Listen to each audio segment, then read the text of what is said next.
Story 1. The Drainage Worker. I was working the September 15, 2025 night shift for the county maintenance department. Small Midwest town, population 3,200. Rain had been falling for 6 hours straight, and I was 3 hours into mandatory overtime checking the drainage system at 20:47 a.m. I remember the exact time because I just texted my wife I'd be late. The main culvert under Patterson Road needed clearing. The tunnel was 8 feet wide, concrete, cold, water flowing ankle deep toward the retention pond. I'd done this 100 times. Then I saw it, a red balloon, floating upstream, against the current, my flashlight being locked on it.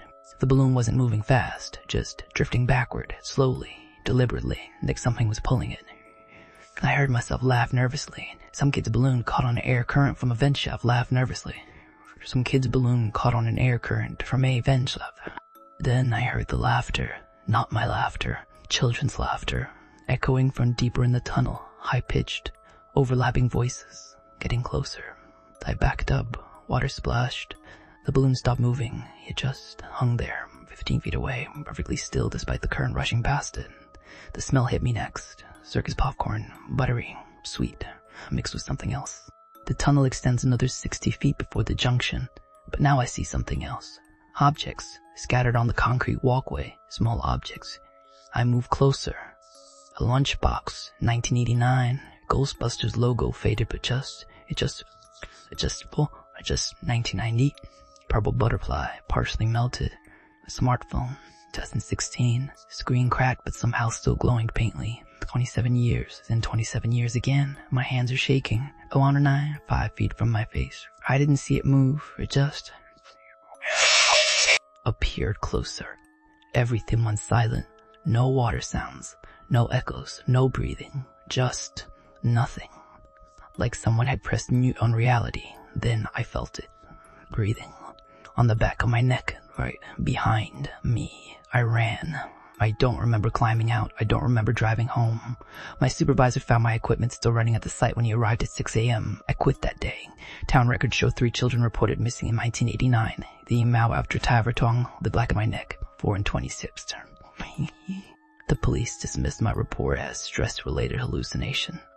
But they never sent anyone else down there to retrieve my gear. And they sealed that tunnel 2 days later.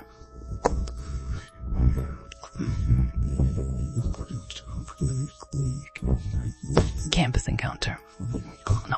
Campus encounter. October 3rd, 2025. University of Maine campus. 2047 a.m. I've been studying for midterms in the library since 9 p.m. 6 hours. My brain felt like mush, but I had an organic chemistry exam in 8 hours. I lived in Hammond Hall, north side of campus. 10-minute walk. The campus was dead. October in Maine means cold, means empty sidewalks, means you hear everything. Halfway across the quad, the streetlight ahead started flickering. Not unusual. Half the lights on campus were dying. Budget cuts. But under that broken light, and someone was standing there. A clown. A Victorian-era costume. A ruffled collar. A white face paint that seemed to glow. Orange hair. And yellow eyes that reflected my phone's flashlight like an animal's. I stopped walking. A smartphone. An iPhone 16. The newest model. Screen glowing blue. He was looking at my Instagram profile. My private account. The one with 47 followers. Emma, the clown said. That's not my name. My name is Sarah. Emma was my grandmother's nickname for me. Only she called me that. She died 3 years ago. Emma doesn't want to go home yet. The clown continued. His voice was wrong. Too many voices, like 5 people speaking in unison, slightly out of sync. Emma wants to float. I started running, backpack bouncing. He's jangling. Heart hammering so loud I couldn't hear my footsteps. I didn't look back. Couldn't look back. 30 seconds later, I reached the intersection near the science building. I stopped. Had to catch my breath. I turned around. The clown was right there, 10 feet away. He hadn't been running. No sound of footsteps, no heavy breathing. He hadn't been running. No sound of footsteps, no heavy breathing. He just... Hand shaking so bad I could barely hold it. The clown tilted his head, slowly, like a curious dog. Then he smiled. His teeth were too long. I ran again. This time I didn't stop until I reached my dorm, 3rd floor. Room 314, door locked, chain latched, lights on. I looked out my window. He was standing on the sidewalk below, looking up, waving, slowly, one white-gloved hand moving back and forth, with no balcony, shuffling dully no nod. Campus security reviewed the footage the next morning. The video shows me running down an empty path, talking to nothing, but the audio picks up 2 voices. Mine, breathing hard, and something else, whispering, Emma, over and over in my dead grandmother's voice. I transferred to a different school 3 weeks later. 16 kids. My wife made a Spider-Man cake. I took probably 200 photos on my iPhone 16 Pro. You know how it is. You want to capture everything. 3 days later, October 11, my wife was making a photo album, going through the pictures chronologically. She called me into the kitchen. Her voice sounded strange. Who is this? She asked. Someone was standing there. A clown. Victorian costume. White face. Nobody at the party remembered seeing a clown. Probably a neighbor watching, I said. Maybe they heard the noise. We kept scrolling. 2034 p.m. A photo of kids around the gift table. The clown was closer now, standing behind the table, still in the background, but definitely closer. 2051 p.m. Group photo of all the children. The clown was eyeing the photo, standing in the 2nd row. Neither child has any memory of who stood next to them. My hands went cold. 3008 p.m. Photo through the kitchen window. The clown's face was pressed against the glass. From the OUT side, looking in. But here's the thing, that window was 12 feet off the ground. No ladder, no porch, nothing to stand on. 3047 p.m. The final photo, interior shot. My son's bedroom. I'd gone upstairs to grab his jacket, took one photo to send to my sister showing his new bookshelf. The clown was in the corner, behind my son's bed, in the house. But the timestamp was wrong. The phone said 30:47 a.m., not p.m., a.m. The camera had glitched, recorded the time as 12 hours earlier. At 30:47 in the morning, when everyone was asleep, when the doors were locked, when something was standing in my son's bedroom taking photos, my wife did a Google reverse image search. The costume matched exactly. Victorian circus performer. The costume matched exactly. The wheel photograph. I recorded the time as 12 hours earlier. When a photograph...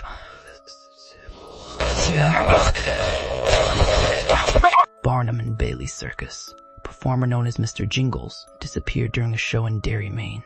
Never found. We listed the house for sale October 15. Moved in with my parents. The new owners called us 6 weeks later. They'd been woken up at 3,000 subscribers. They'd been woken up at 3,000 a.m. by circus music coming from our son's old bedroom. It happens every October 8. Story 4. Swore Explorer, September 22, 2025, Detroit, Michigan. I gotten a tip about the abandoned Jefferson Avenue sewer system, built in 1927, closed in 1983 after, well, nobody would say exactly why. I brought my Sony a7S III, night vision capable, 4K recording, 2 flashlights, backup battery. I'm not an amateur. I've explored 43 abandoned locations. I followed protocols. The entrance was a service tunnel behind an old factory. I had to pry open the grate. I had traffic go bend the grate. The smell hit immediately. I'd meet incapable. Something sweet and wrong. 20 feet in, my flashlight beam caught something on the ground. Children's belongings. A Rubik's Cube. 1980s style. A Tamagotchi. Late 90s. They started recording. They Downies. An iPod Nano. First generation. A fidget spinner. 2017. All arranged in a circle, like someone had placed them carefully. In the center was a red balloon, tied to a 1986 Transformers lunchbox. The balloon wasn't deflated, and it was full. Perfect, like 90s. This is insane, I said to the camera. My voice echoed, and kept echoing, for way too long. I moved deeper. The tunnel opened into a maintenance chamber, 30 feet across. Dry. The walls had something carved into them. We all float over and over, hundreds of times. Different handwriting, different depths. Some carvings looked fresh. Some looked decades old. My camera started malfunctioning. The screen flickered. In the static, I saw something. Someone standing behind me. I spun around. Nobody there. Then I heard it. My brother's voice. Remember what you did? My brother died in 2019. Drowned. I was supposed to be watching him. From nowhere, rising fast. From nowhere, rising fast. Zast. You let me float, the voice said. Coming from everywhere. The walls. The ceiling. Inside my own head. Water started rising. High water started rising. Impossible. We were in a dry chamber. No rain. No pipes. Ankle deep. Knee deep. I ran. Camera bouncing. Flashlight cutting wild patterns. Water splashing. The exit seemed farther than I remembered. The tunnel was stretching. Growing longer as I ran. My coordinates were reading wrong. GPS said I was 3 miles from where I entered. I'd only gone 300 feet. I found an exit. Climbed out. Collapsed on the street. Climbed out. Collapsed on the street. I woke up 8 hours later in an alley. Police report says a jogger found me.